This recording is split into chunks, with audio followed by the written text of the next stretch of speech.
Olá, tudo bem com você? Estamos meditando na Bíblia inteira em ordem cronológica.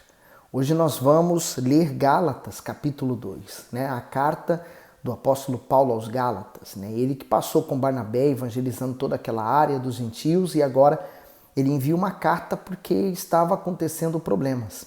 O diabo, Lembra que o Senhor Jesus falou sobre o trigo e depois o joio aparece na história? Então é exatamente o que aconteceu. O diabo também semeou o joio no meio do trigo para tentar destruir a todos. Mas Jesus falou, não arranque, deixe, os dois vão crescer juntos. No dia da colheita, então vai ser separado o trigo do joio. É exatamente isso. A vida aqui na terra é passageira e é rápida, mas a diferença e a separação vai acontecer na eternidade.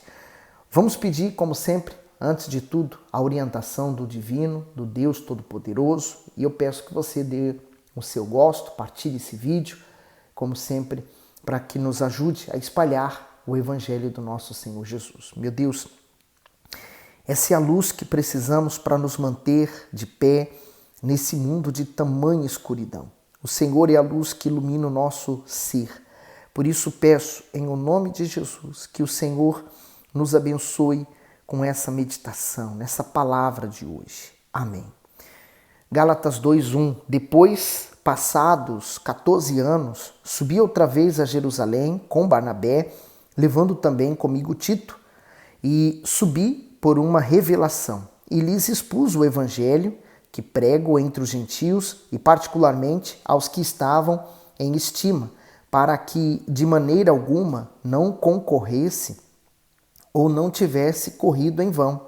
Mas nem ainda Tito, que estava comigo sendo grego, foi constrangido a circuncidar-se. O comentário do 3 diz constrangido a circuncidar-se. Alguns judeus que haviam se convertido ao evangelho acreditavam que a circuncisão era essencial à salvação. Por isso não aceitavam que apenas a fé no Senhor Jesus fosse suficiente. Embora crescem nele como Messias, continuavam a observar todas as instruções da lei e os ritos judaicos. Além disso, recomendavam que os gentios que haviam se tornado cristãos fizessem o mesmo. Paulo orienta os Gálatas a permanecerem firmes no ensinamento que ele já havia dado. Ele cita o exemplo de Tito, um grego convertido à fé em Jesus e fiel cooperador da obra, que não era circuncidado. A circuncisão era um sinal de pacto entre Deus e o povo judeu, porém, não era mais necessária na nova aliança. Essa divergência sobre a necessidade da circuncisão foi dirimida no concílio de Jerusalém, e que nós lemos lá em Atos 15. Então, essa antiga aliança feita nos homens foi abolida, porque agora é feita no coração, Muito mais do que fazer uma circuncisão na carne, é fazer no coração, quer dizer, a circuncisão da nossa vontade, Porque não adianta, por exemplo, circuncidou o corpo, sentiu a dor no corpo, mas continuar mentindo, adulterando, fazendo tudo de errado, quer dizer, não houve circuncisão de fato, Continuou no mesmo erro. No 4. E isso por causa dos falsos irmãos que se intrometeram e secretamente entraram a espiar a nossa liberdade que temos em Cristo Jesus, para nos porem em servidão. O comentário diz espiar a nossa liberdade. Paulo afirma que a vida pela fé é uma vida de liberdade. É claro que isso não dá ao cristão autonomia para pecar, porque tanto no Antigo Testamento quanto no Novo Testamento, o princípio do temor e da obediência permanece inalterado. Essa liberdade a que o apóstolo se refere é alcançada pela fé obediente no Senhor Jesus e não por meio das obras da lei, em que se buscava uma justificação inatingível. No entanto, alguns irmãos haviam se infiltrado entre os cristãos justamente para levá-los a perder essa liberdade. Se eles conseguissem disseminar seus falsos ensinamentos, os Gálatas passariam a viver sobre o jugo da servidão da lei. Então, aqui está porque eu falei sobre o joio, Quer dizer, aquelas pessoas que viram essa liberdade, então quiseram entrar também. E falar em liberdade, nós cristãos somos livres a fazer qualquer coisa. A questão é o seguinte, será que isso convém? Há coisas que, por exemplo, para mim não se fazem mais necessário, porque eu me libertei daquilo. Eu não quero mais viver aquilo na minha vida. Então eu não preciso mais disso para ser feliz. Eu não preciso de determinadas coisas que eu fazia antes de me converter para ser feliz. Hoje eu aprendi a ser feliz com Jesus. Então essa é a diferença. No 5. Aos quais nem ainda por uma hora cedemos com sujeição para que a verdade do Evangelho permanecesse entre nós. O comentário diz, nem por uma hora cedemos. Para Paulo, não havia negociação, acordo ou rendição a teologias falsas quanto se tratava de defender a verdade do Evangelho. O apóstolo tinha a consciência de que a palavra é o poder de Deus para a salvação de todo aquele que crê. Por isso, ele mostrou sua fidelidade absoluta e sua determinação em não permitir que as Escrituras fossem corrompidas por opiniões humanas. Essa batalha espiritual continua a transcorrer de forma externa e interna na nossa vida. Afinal, diariamente temos que lutar para nos manter dentro da vontade de Deus e impedir que as dúvidas e os maus pensamentos contaminem a nossa fé. Diante disso, aqueles que não são firmes espiritualmente se afastam dia após dia da sua fé e da sua sinceridade para viverem novamente em submissão ao mal. No 6 agora.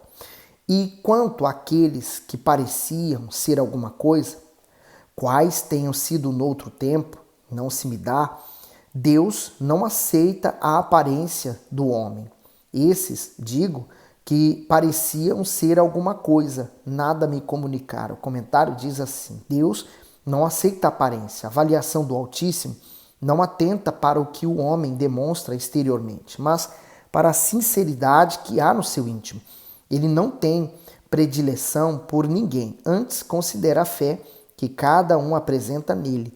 Deus não prioriza o clamor do rico em detrimento ao do pobre, nem o do famoso em detrimento ao do desconhecido, ou do religioso em detrimento ao do ateu. Pelo contrário, a aparência não define ninguém diante de Deus. Os seus olhos e os seus ouvidos estão atentos para todo aquele que o busca com fé, humildade e verdade, não apenas em suas palavras, mas principalmente em suas atitudes. Muito bom, né? Por isso, vale a pena você aplicar a sua fé em conhecer e prosseguir em conhecer a Deus, né? Seguindo para o 7. Antes, pelo contrário, quando viram que o evangelho da incircuncisão me estava confiado, como a Pedro, o da circuncisão. Então, por quê? Primeiro porque Pedro, ele fazia muitas distinções entre os judeus e os não judeus. Então ele fazia parte do ministério da circuncisão, até Deus revelar para ele que não, que ele deveria pregar também aos outros. Mas Paulo, ele estava livre dessa teologia e ele se libertou pregando e falando com mais pessoas e evangelizando mais pessoas. No 8, porque aquele que operou eficazmente em Pedro para o apostolado da circuncisão, esse operou também em mim com eficácia para com os gentios. E conhecendo Tiago, Cefas e João, que eram considerados como as colunas, a graça que me havia sido dada, deram-nos as destras, em comunhão comigo e com Barnabé, para que nós fôssemos aos gentios e eles à circuncisão. O comentário diz, esse operou também em mim. Paulo não se considerava inferior aos demais apóstolos, e sim detentor da mesma legitimidade e da mesma autoridade que eles receberam do Senhor Jesus para o exercício do ministério. Paulo tinha todos eles em alta estima, mas para desempenhar sua missão considerava, acima de tudo, o chamado e as experiências que vivenciou com o Salvador. Muitas pessoas querem ser tão usadas quanto Paulo e Barnabé, e quanto o apóstolo Paulo, que é o que vai aparecer mais daqui para frente nas próximas cartas. Todos querem ter o mesmo trabalho, né, à disposição que Paulo tinha, mas ele foi o que mais sofreu também. Ele se expôs muito mais do que os outros, né, discípulos. Então, o sofrimento tornou ele quem ele foi. Então, às vezes a pessoa ela quer né, o destaque, ela quer a fama, o nome, mas ela não quer sofrer absolutamente nada. É igual, por exemplo, a pessoa quer ter músculos, um corpo bem definido, bonito, mas não quer sofrer fazendo exercícios, então não tem como. Ela quer emagrecer sem fazer dieta, não há como, então não tem como ser cristão sem sacrificar sua vontade. 10. Recomendando-nos somente que nos lembrássemos dos pobres, o que também procurei fazer com diligência. E chegando Pedro a Antioquia, lhe resisti na cara, porque era repreensível. Paulo, então, ele não temeu, ele resistiu, porque Pedro, naquela altura, não estava correto no pensamento que ele tinha. 12. Porque antes que alguns tivessem chegado, da parte de Tiago, comia com os gentios, mas depois que chegaram, se foi retirado e se apartou deles, temendo os que eram da circuncisão. E os outros judeus também dissimulavam com ele, de maneira que até Barnabé se deixou levar pela sua dissimulação. Mas quando vi que não andavam bem e direitamente conforme a verdade do evangelho, disse a Pedro, na presença de todos: se tu, sendo judeu, vives como os gentios e não como judeu, por que obrigas os gentios a viverem como judeus? O comentário diz assim: lhe resisti na cara. Pedro comia à mesa com os cristãos gentios, mas, para não desagradar aos cristãos judeus que haviam acabado de chegar, ele se levantou. Em Antioquia havia gentios e judeus convertidos ao evangelho, porém, os judeus legalistas conservavam o costume de não se misturar aos gentios nas refeições, porque estes não observavam os rituais de purificação e as regras dos alimentos judaicos. Pedro já havia recebido a revelação divina sobre a purificação dos alimentos, que indicava as boas novas tanto aos gentios quanto aos judeus. Diante daquele comportamento hipócrita, Paulo repreendeu publicamente Pedro. Todos os homens são falíveis, portanto sujeitos a errar. Pedro reconheceu seu erro e aceitou a reprimenda de Paulo, né? Quer dizer, ele naquele momento não agiu corretamente, né? Ele fez distinção. Então, dentro da igreja havia, naquele tempo, aquela separação, né, entre os gentios e os judeus. Quer dizer, os judeus se consideravam, entre aspas, superiores. Para resolver, para sanar esse problema, em qualquer lugar, em qualquer época, em qualquer período, né, porque o mesmo problema que nós encontramos aqui na igreja, naquele tempo, existe hoje também na igreja atual, né? Existe também nas denominações, né? Somos humanos, somos cheios de falhas e é o que eu sempre digo. Se você procura uma igreja perfeita, esquece, né? Você vai cansar de procurar porque você nunca vai encontrar. Não existe igreja perfeita. Existe igreja denominacional, onde você vai encontrar cristãos, pessoas que se converteram a Cristo, que entregaram a vida a Cristo, mas que são cheios de falhas, cheios de manias, de erros, defeitos, continuam sendo pecadores. Muitos deles vieram para a igreja porque estavam no limite da dor, do sofrimento, e encontraram-se com Jesus. Então a igreja ela é constituída por pessoas cheias de falhas. Se você não tem falha, não venha na igreja, porque não é lugar para você. Somente para os doentes, né? Os pecadores. E Pedro, então, quando ouviu aquilo, ele mudou de opinião. Sim, eu estava falando como resolver isso. É simples. Quando nós nos convertemos, quando nós aceitamos Jesus, nós então somos inseridos no reino de Deus, aqui na terra. E Jesus falou que o reino de Deus não tem visível aparência, ele está dentro de nós. E esse reino te torna cidadão do reino dos céus. Então, nós deixamos de ser um cidadão do reino deste mundo para ser cidadão do reino dos céus. Então, no reino dos céus não existe judeus, negros, não existe brasileiros, portugueses, angolanos, moçambicanos, ingleses. Todos somos cidadãos do mesmo reino. Percebe? Então, se houvesse esse pensamento, é quebrado qualquer que seja a distinção entre eles.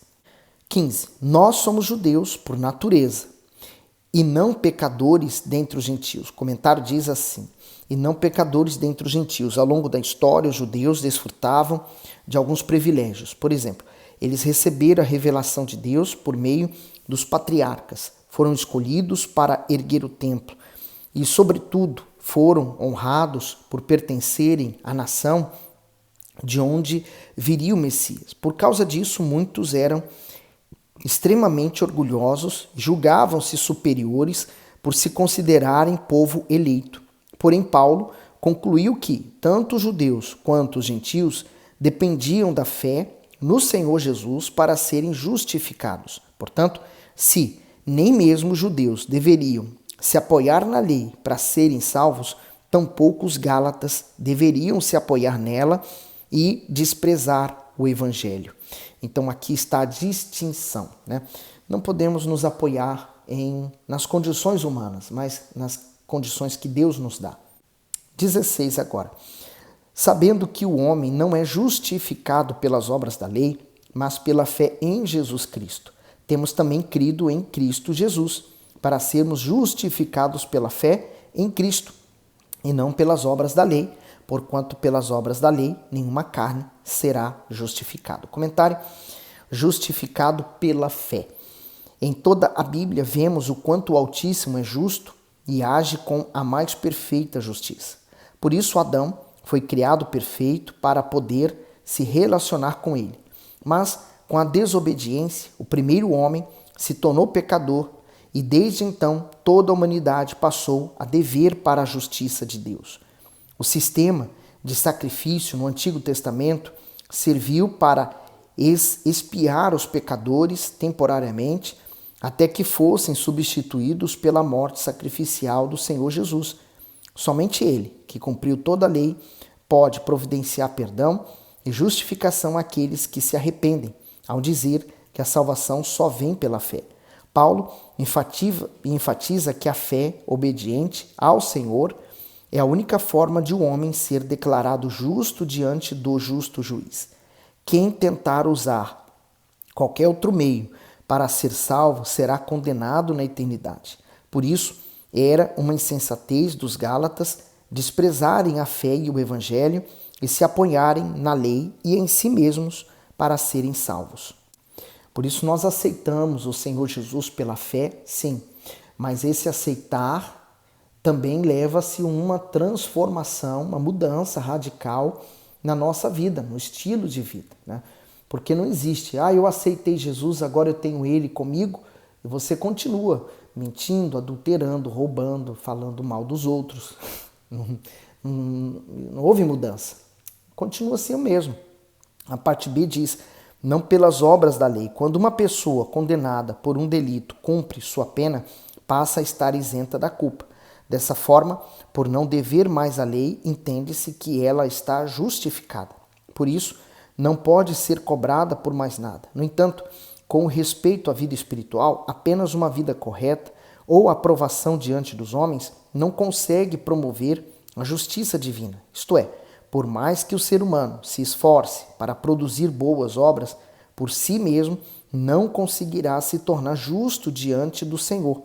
Nenhuma carne será justificada. Deixa claro que ninguém alcança perdão, senão por meio da fé no Senhor Jesus. Aquele que crê, de fato, obedece a Ele. Com isso, se beneficia do seu sangue que o purifica e lhe imputa o mérito da justiça. Aqueles que são justificados pelo sangue do Senhor Jesus, como o bispo explicou muito bem, então a pessoa que ela deve a lei, então ela paga, então ela fica justificada, quer dizer, ela fica livre daquela culpa, né? Ele ficou livre. Com relação ao pecado, eu teria que obedecer todos os 10 mandamentos para que eu ficasse livre da culpa. Mas não há um ser humano sequer que foi capaz de obedecer, exceto o próprio Senhor Jesus. Mas, tirando ele, todos somos pecadores. Já nascemos fruto do pecado, trazemos o pecado conosco. Então, nós merecemos, como a culpa do pecado, a morte, né? Essa é a condenação. E Jesus, então, ele pagou esse pecado, né? Ele morreu por nós. Uma vez que ele fez isso e eu aceito o seu sacrifício, então o sangue dele asperge sobre mim, me purificando dos meus pecados. Portanto, quando Deus me olha, me vê, ele me vê sem pecado. Ele me vê um filho, né? Essa é a maravilha da graça. 17. Pois se nós, que procuramos ser justificados em Cristo, nós mesmos também somos achados pecadores. É porventura Cristo ministro do pecado? De maneira nenhuma, porque se torno a edificar aquilo que destruí, constituo-me a mim mesmo transgressor, porque eu, pela lei, estou morto para a lei, para viver para Deus. Já estou crucificado com Cristo e vivo. Não mais eu, mas Cristo vive em mim. E a vida que agora vivo na carne, vivo-a pela fé do Filho de Deus, o qual me amou e se entregou a si mesmo. Comentário do 20, crucificado com Cristo. Essa declaração, Paulo mostra sua total união com o Senhor Jesus. Ao afirmar que foi crucificado com Cristo, o apóstolo quer dizer que o homem genioso, inflexível, rebelde, que ele havia sido, deixou de existir.